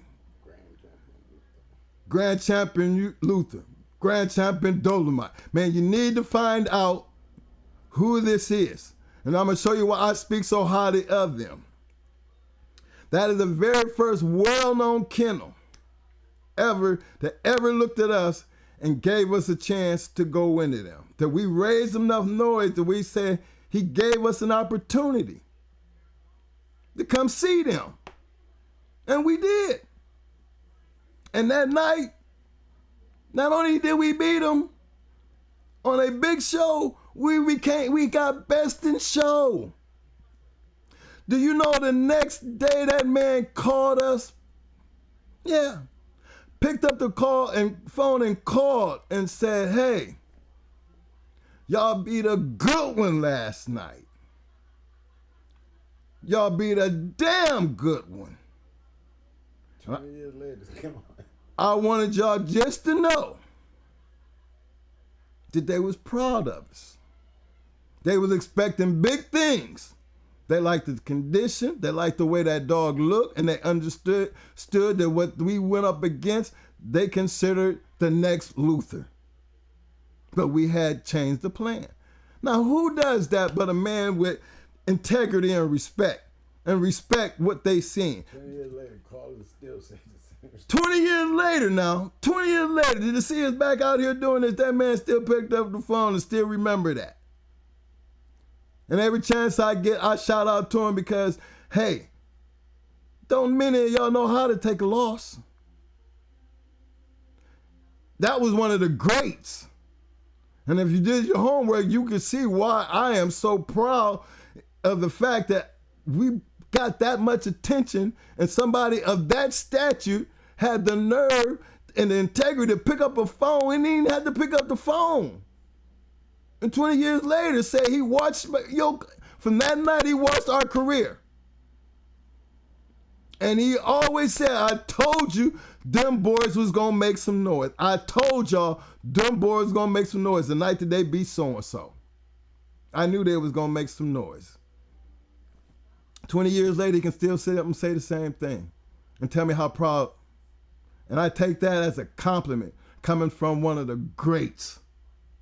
That's like Michael Jordan is saying some shit. You know what I mean? Like, come on, man. How big of the mountain can you just stop and look up and they coming down on you talk about, hey, Come up here with us. come up here with us. Come get your coat. Come on, man. Come on, man. I ain't put that title on me. I let them do that. Because they was always right. Legends gonna make legends. If they take the time to spend with you and do the things and you do exactly what they're telling you to do, why you think you're gonna get different results? Everybody pour water in the glass the same damn way. You know what I'm saying? It don't matter what part of the glass you pouring it in. The fact is you pouring it. It's gonna go in the glass. Why would you change that? Same situation. If he's telling me how to pour the water in the glass, he didn't say pick the glass up and turn it this way. He didn't say get up and hold it out this way and try to turn it this way. He put the glass on the table and he told me to turn it in and pour it this way. Not only was it the easiest way to get it done, I still got the results I needed. And he can keep duplicating those results over and over and over again. That's how simple they made it, fellas. How much simpler can it be?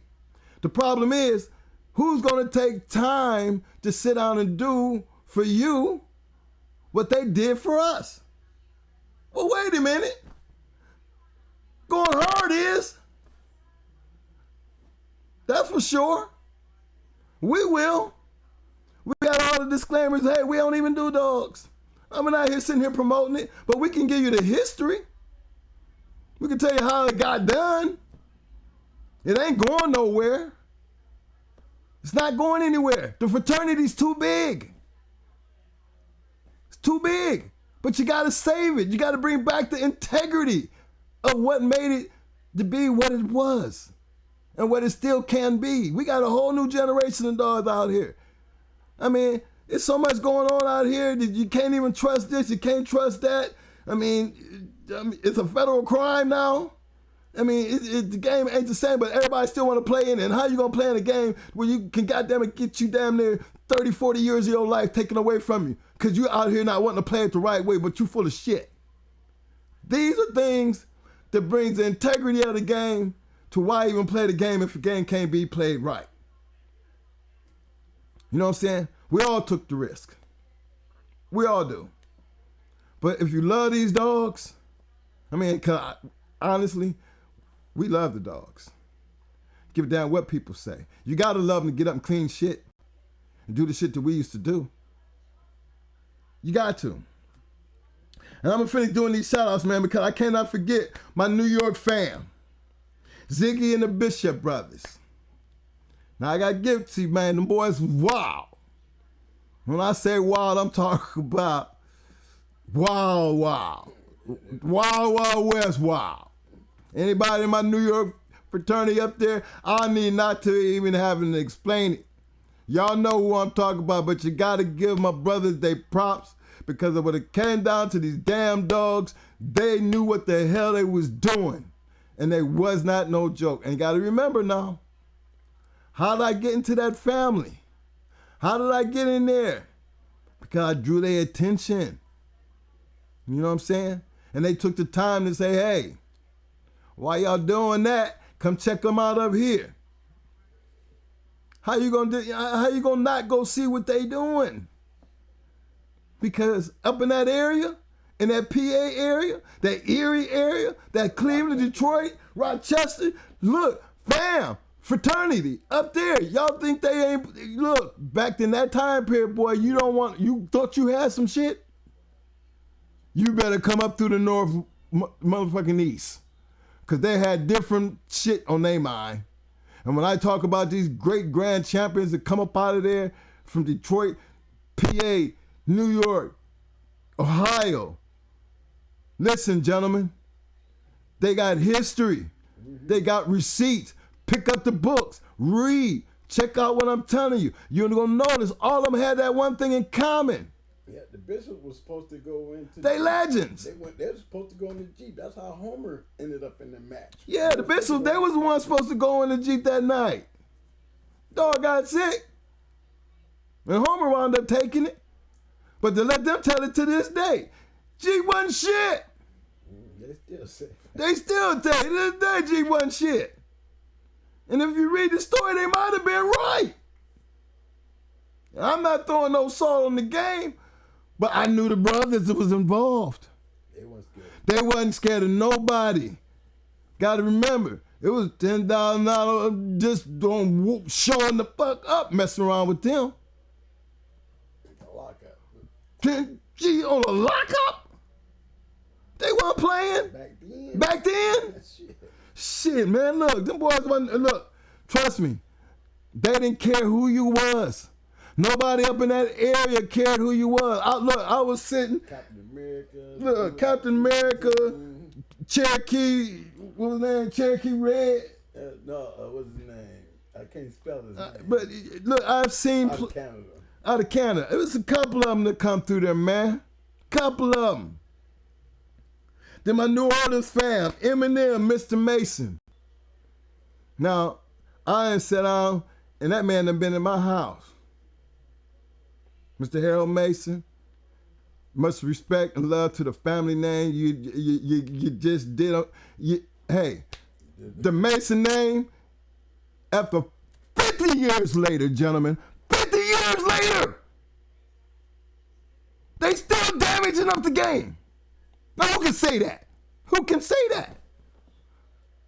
Come on, man. You got to do nothing but respect them, man. Mr. Mason, my hat off to you, and I salute you. Because you didn't have to take the time that you took and travel the way you traveled to come and sit down and break bread with us and then just let us know the whole inside story. See, y'all got to read it through books, but we get to hear it from the man's mouth. The stories, what his dad was thinking when he did what he did. These are legends, people. Legends. Legends. And then I can't forget my Florida family. The fan club, man, look. Whole new spot. Went from north to south. And I got to tell you, man. Stone City Kennels, Tony and Jesse, showed me the best time a man could ever have in their home country of Puerto Rico, bruh. I met all the Stone Kitty Kennel organization. It's a lot of them, bruh. And they got killers. I ain't understand a bit of Spanish, but I know Jesse and Tony, they spoke enough English that we had a motherfucking ball with the whole goddamn kennel. I mean, all of them, all in the mountains. I mean, just show me Puerto Rico. And then turn around and be the reason that the going hard kennel breeding became what it was because of the generosity that they showed and gave us the opportunity to have? You thought we was gonna waste that opportunity after seeing what we just seen? Shit, don't be foolish. Don't look at these things and be thinking just another person. These men are legends, fellas, women, people. Respect them. Might not like them, but you gotta respect them. Y'all trying to do half of what these people have done. They is on my wall of fame. And I'm gonna give them that respect regardless of what the situation is. They still my fraternity family. And let their name speak for itself. Stone City Kennels. They still, 20 years later, you're talking about them. Hold it down, fellas. Hardcore Kennels, Big Mike. Hey, look, man. We broke down on the road one night. That man still came and got us and then took us to his house. To go to the show. To go to a show. And then brought us all the way back home. Hold on. Hold on. What can I say bad about that man? Nothing. Nothing. He's a legend. Look at his resume. Come on, fellas.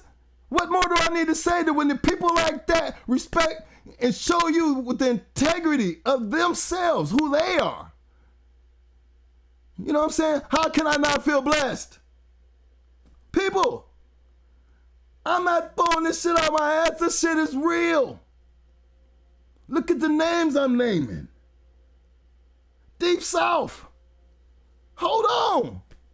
There's enough damage around here. As the years go by, look at the dogs. Come on, it's self-explanatory. They didn't have to let me in their family.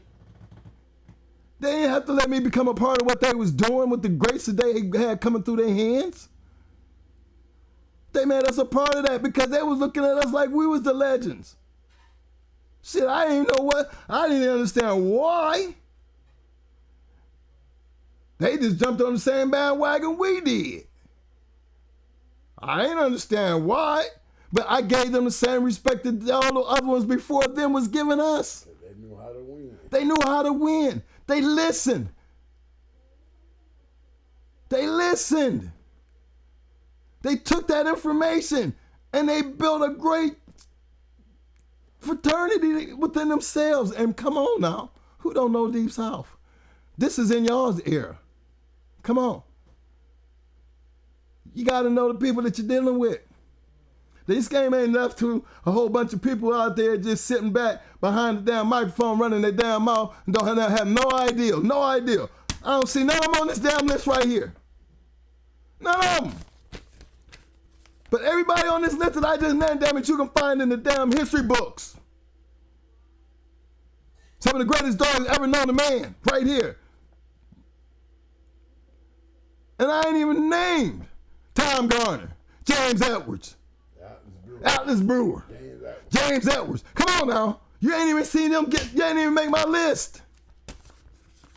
Because damn it, back in that day, I didn't know shit. And they didn't teach me shit. But just think of the dogs that they gave me. It would have been a whole lot better if you had gave them to me and told me what to do with them. You know what I mean? I could have respected them more just being able to say they did that much. You know what I'm saying? But they didn't do that. But they respected me enough because, you know, hey, I got a chance to walk on all their yards and watch them brag on themselves and then send me home with some shit. They just didn't know we had, you know, they didn't think we had any idea what to do with it because at the time we didn't. We really didn't. I seen Marty B, Tiny Man, Stevenson's Big Ben, Thor, Buster, Low Pisces Buster, had dogs off of Low Pisces Buster. I mean, these is legends, people. These are great people in the game that while I've had the opportunity to set out 2-1. I couldn't read a goddamn paper to save my life. Don't want to. I got somebody to do that. Man, look.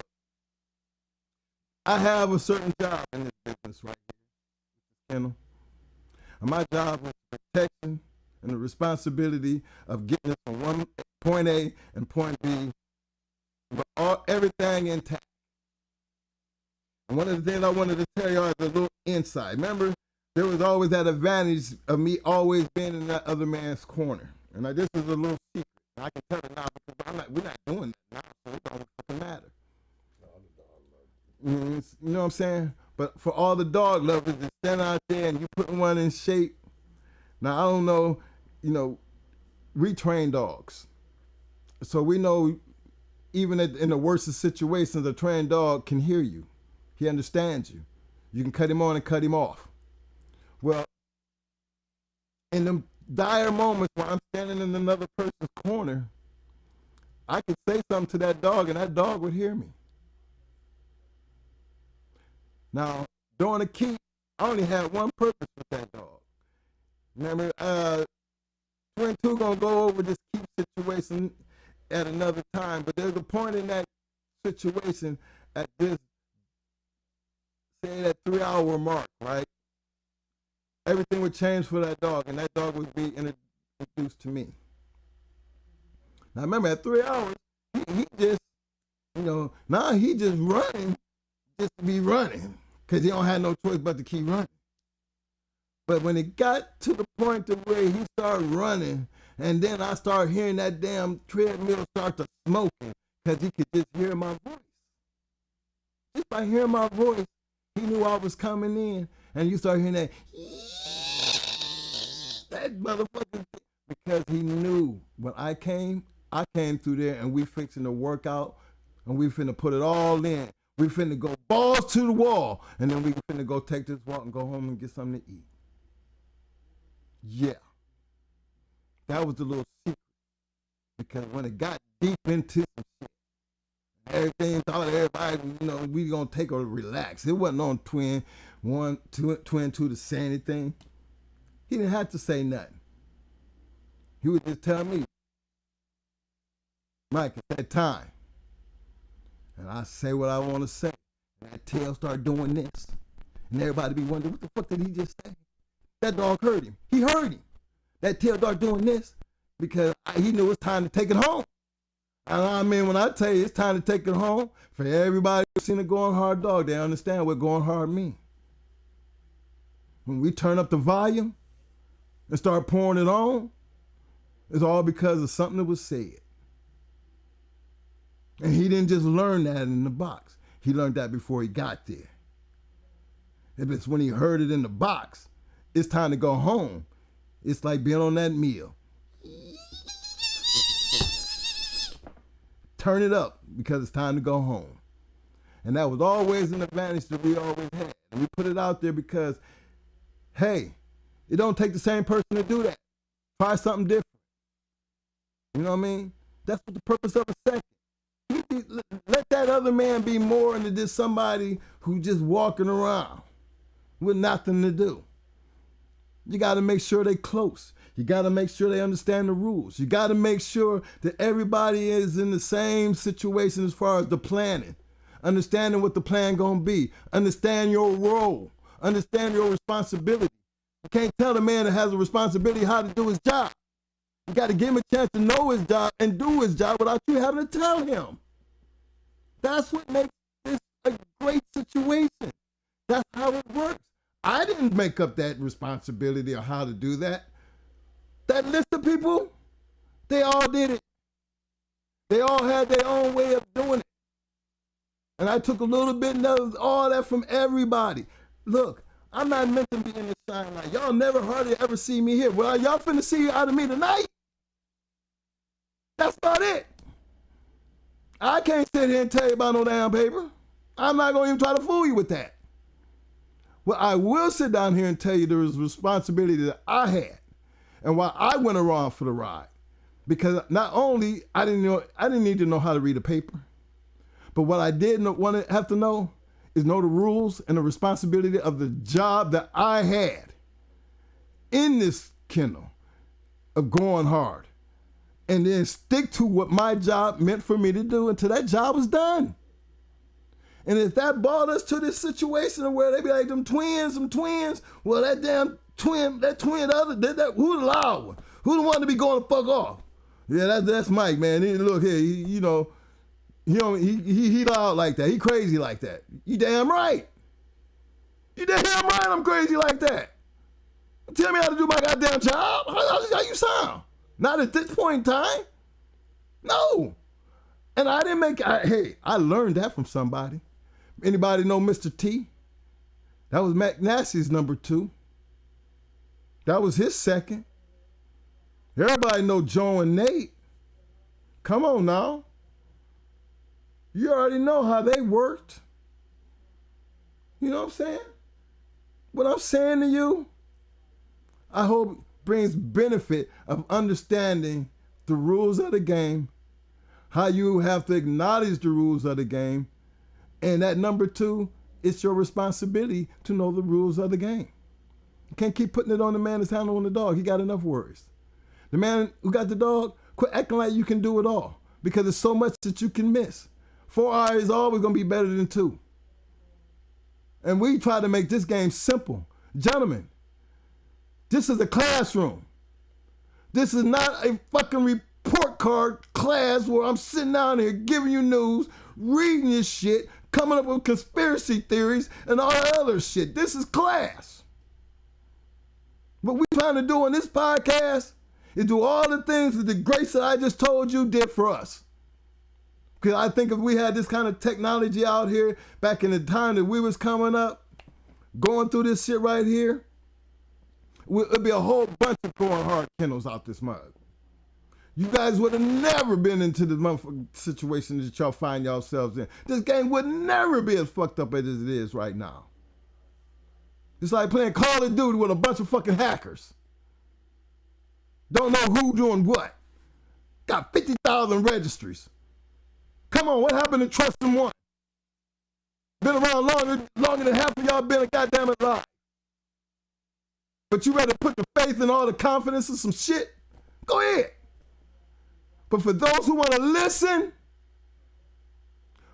Going Hard Kennels has reloaded, and we do have a talk show. We ask that everybody subscribe. And we got this thing where we're going to start having these call-ins. I want to talk to you. I want y'all to become a part of this show. I want subscriptions. I want to see these numbers fly to the top. Because as long as y'all keep doing that and help us get to where we're going to take this shit on the road. And we're going to have better shows. We're going to meet more people. We're going to show you that next class of the greats.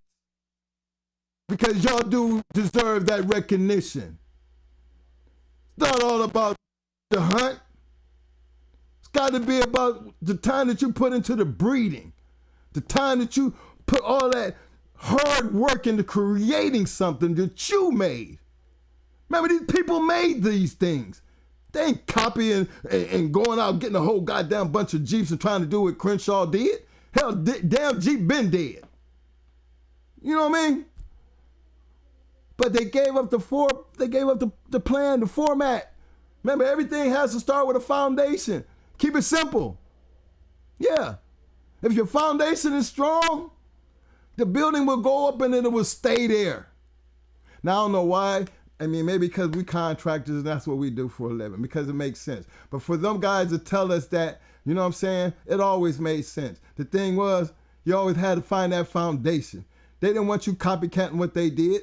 They wasn't giving you, I can't tell, wasn't none of them giving a shit. What we did and what we was doing, the same way they invited me to shit, we invited them. We gave back. And as long as we was giving and being humble to what they was giving us and showing our appreciation, they kept giving. What would it look like to turn around and tell Joe and Nate we ready to kick, we gonna bring something to kick your ass? Huh?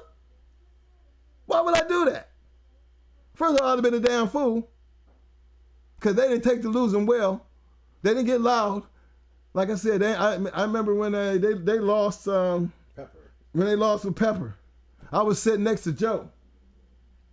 And Joe was sitting there watching what happened, and Nate was in the pit, and he was like, you know, should I go ahead and pick her up? And Nate was in. It was Nate in the pit. No, Joe was in the box. Okay, Joe was in the box, but that was Nate. I was sitting there. So I'm sitting there. I get them mixed up because you know Joe and Nate. It's been so long, but I was talking to, I think that was Nate, and he was saying, you know, they was talking back and forth. You know, do you want me to go ahead and pick her up? And Nate told him, yeah. And then, but Nate said twin. That bitch right there quit though. Now I'm just watching Pepper. Now Pepper a bad bitch. But Nate seen something. He was like, twin, I'm gonna kill that bitch. And I was like, we talking about? He said, I'm gonna kill that bitch. That bitch right there, she a quitter. I can kill her. And then before that night was over, and they picked it up, and they took that long. They didn't yell, and they shook hands. They did all that, and they went up, and that motherfucker, I seen that motherfucker hand a motherfucker $10,000, said we're gonna lock it up for 8 weeks. I want to go into that bitch again in 8 weeks. You know what? The winner agreed. But I don't think he was ready for what they brought back through that motherfucker. Because when I first met the queen. Goddamn, boy, I had the chance to meet the queen. And I knew exactly what he meant when he said, I'm going to kill that bitch. Yeah. What kind of, look at them opportunities, man. I mean, come on. I think she had just picked up her third win. She was only a three-time winner when they got her. Just a 3-time winner. And before I had ever seen her, he had already said that he was finna kill the bitch and kill the beat Pepper. Hold on, fella, I'm still here. I'm still here. You know, I got Twin working the goddamn cameraman, and he's sitting over here just smiling and shit, because I got his chair, but just hanging there. We ain't going nowhere. I usually have something to come up that I could talk to you so you don't look at this black ass screen, but look, come on now. This is not his job. So we got to bear with him. Forgive him, for he knows not what he is doing.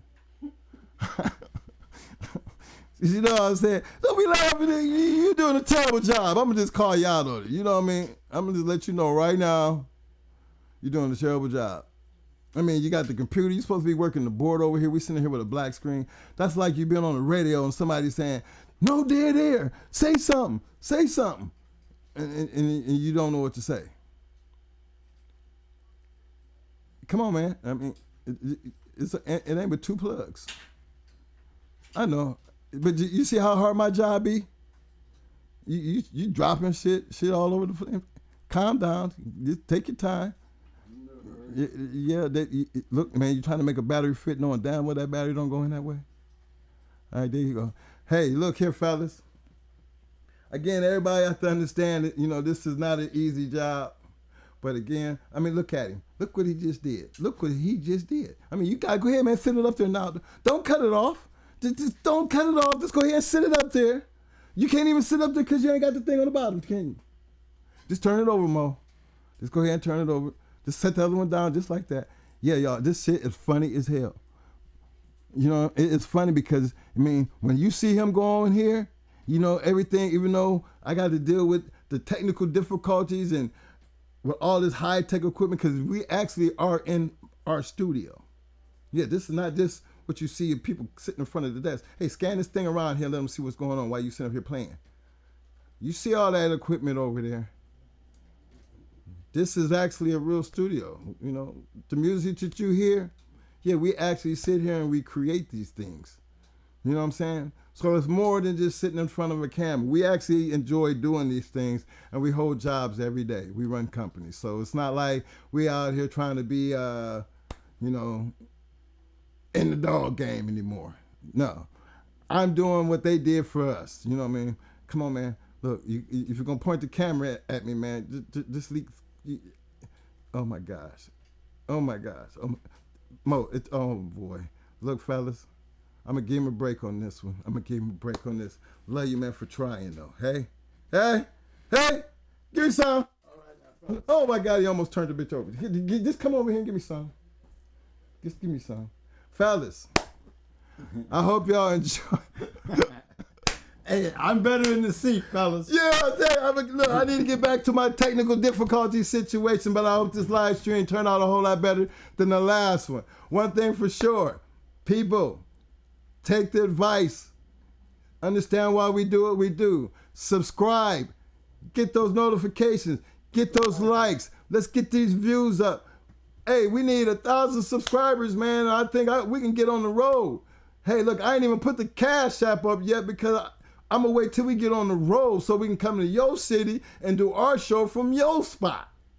It's not about out here bragging about the dogs. It's about giving you a platform and tell people about your dog. Remember, we used to have the Journal.